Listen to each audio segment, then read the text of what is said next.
Hey y'all, I have a new technique challenge for you here. I have this really cute layout, which unfortunately I cannot show you. What makes it cute is all of these cute first birthday cake photos, and I actually even worked on the eyes in this photo, and they're really awesome. But unfortunately I have to bleep them all because they're not one of my children. What we're going to focus on today is what I did in the layout right here, and it's this inset that I have where you can see the paper below. I think it turned out really cute, and I can see a lot of possibilities for this. You can have any paper showing through underneath. The one I have showing through underneath is this paper here in the background. So that it matches.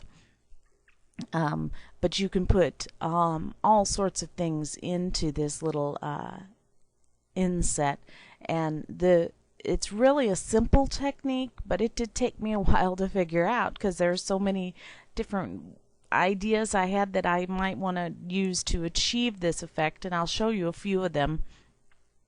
And it's really simple to do, but it did take me a while to find the best method, so I'm going to simplify it for you and share that method with you. I started out with, let's take these off for now. I just had this background paper, and I thought that there was a couple ways that I could do this. You could either apply shadows to the papers themselves, which is what I did, or you can make a square out of whatever you're showing underneath, which is this paper here. This paper here below, I could make a square out of it. Well, let's go ahead and try doing that, and I'm going to show you what happens. Let's see. Let me dock that because I didn't have my tools where I could see them. Okay. That docking thing only works in Photoshop Elements 8 and probably above. The rectangular marquee tool, and I'm going to draw a selection out of this background that's a little bit too Control D, get rid of that selection. It was a little too big. Grab that selection, move it down, hit Control J, and then I'm going to move it above this other paper layer. So now I have that square here, and I can try to add shadows to it, and I'm going to show you why this didn't work, because I want you to get the thought process so that you can learn to do these things too. In my effects palette, there are some shadows here called inner shadows. Most people use the drop shadows that most people never use. They aren't even aware that they're there. And so I can make sure I'm on the right layer. Where is it at? Okay, I'm on the right layer and apply this, and you can see I get the effect. As simple as that. Every once in a while it gives me the effect that the if your eyes are playing tricks on you, that there's a bevel on this paper here. But I wanted to have this so the shadow went all the way around. And so my thought was then I could just duplicate this. I'm pressing Control J and change the angle of this. But as you see, when I change the angle of it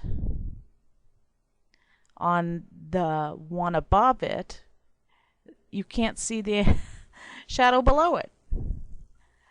Okay, so maybe we could resize this and make it smaller. Well, that's not going to work if you have pattern paper. in order to get to see it all, and it doesn't look right either. And so you can see that applying, the shadows just is not that practical, applying these inner shadows. I want to show you too, when you open up the styles on the inner shadows, it's not here. There is no inner shadows where you can make changes as to color, size, and distance. You're stuck with what it has. And so, that's just not all that practical. It just didn't work. And you could try playing with bevels on it. It doesn't work either. So I'm deleting all of that. And so our choice then for me was to knock a hole out of this paper here. Now let's just do that. We have this paper here, and I'm going to go ahead and knock a hole out of it. Get my rectangular marquee tool. And I think when I was initially doing this, I was looking at the flowers, trying to get a set of them in my block. And I'm going to hit my delete key and knock that hole out of there. Now we have to get the shadows going. And so this time I actually played with bevels too, and there are some, but I couldn't get them to work the way I wanted to. There is this bevel here that's a bevel that goes down, and you can see it kind of gives a similar effect, but that's not, to me, wasn't realistic. And I've tried playing lots of things with bevels, and it didn't work. So let's go to the drop shadows, and I'm going to show you what did work for me. And I applied this soft drop shadow, and you can see it is only on the one edge,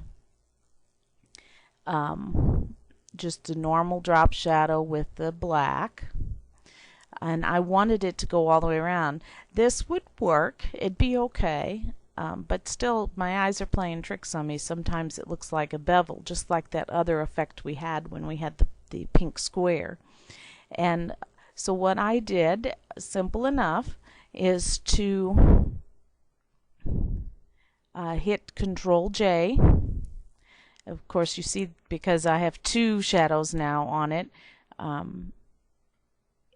it is very dark. But I'm going to go to the second one, and I'm going to change the angle.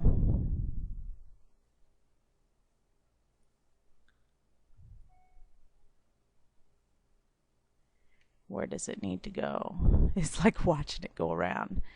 There. Now I have two layers with the drop shadow here and here. And if you zoom out, you can see the effect works. But I found that the black, for my purposes, was just way too stark. And so I went back in, and I double-clicked on Set the Color of the Shadow, and I went out here and clicked on I think I clicked on the purple in the flowers here. And I did that for each of them.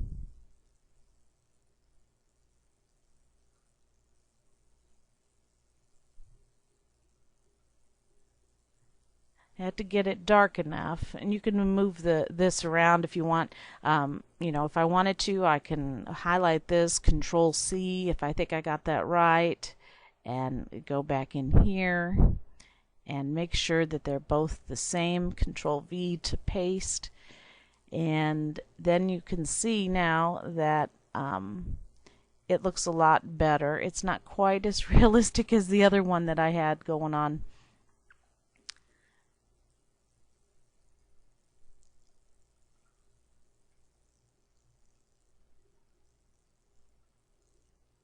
You can play with the sizing and the shadows.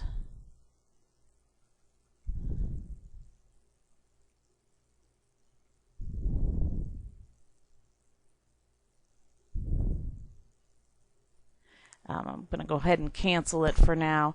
Let me put back up the other one I had, and let me see. What color did I use? Well, this one is black.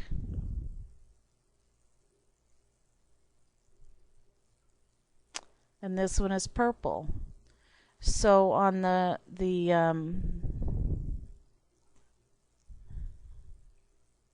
there's my distance and size. So on this top one, I actually left it black.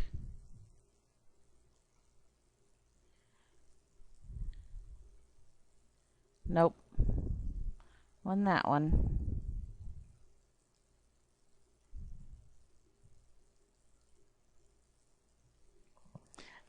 There. See, that looks a little bit better. And this probably needs to be a little bit darker. There we go. Now it's coming out. And so it takes a long time playing with these things to get it to look just right. Now you can see it looks more like the first one. And so for me, changing the colors of the shadows until it looked right, and also sliding them back and forth on the sliders to get the right size. And now you can see I have that same effect. The colors are really important in order to bring that effect out. And so it's as simple as having, in case you were confused, these two layers here duplicated, and the importance is having the angle. You can see this one is coming from the bottom right, and you could see, well, why is that angle also coming from the bottom right?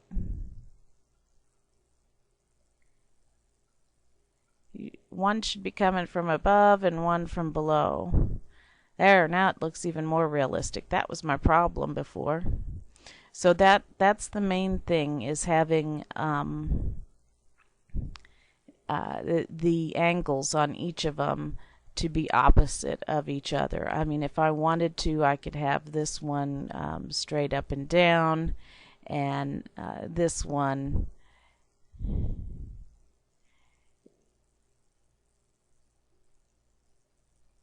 down here, and you could see it would do the same effect, just so that they're opposite each other. Why is it doing it globally? Or maybe it isn't. Both of them are down now. Go figure that. But they're not both down, because that one is on top and that one is on bottom. Go figure that. I've seen that phenomenon before, and now I'm just verifying it. When you click on it, it doesn't show exactly where it is, obviously, but because that's not where they are. They both see -93, but obviously they aren't. So that is just wild. In previous versions of Photoshop, they had a button, and you could click on it to choose to do it global or not global, and they took that out in version 8, and I actually had a designer that made a special action for me, and then all of a sudden, even without the action, I seem to be getting the styles to work non-globally, and now you can see here where that phenomenon was coming again. That's kind of amazing. So anyway, we still managed to achieve it, and I hope you come up with something really creative, some really cool things to put in here.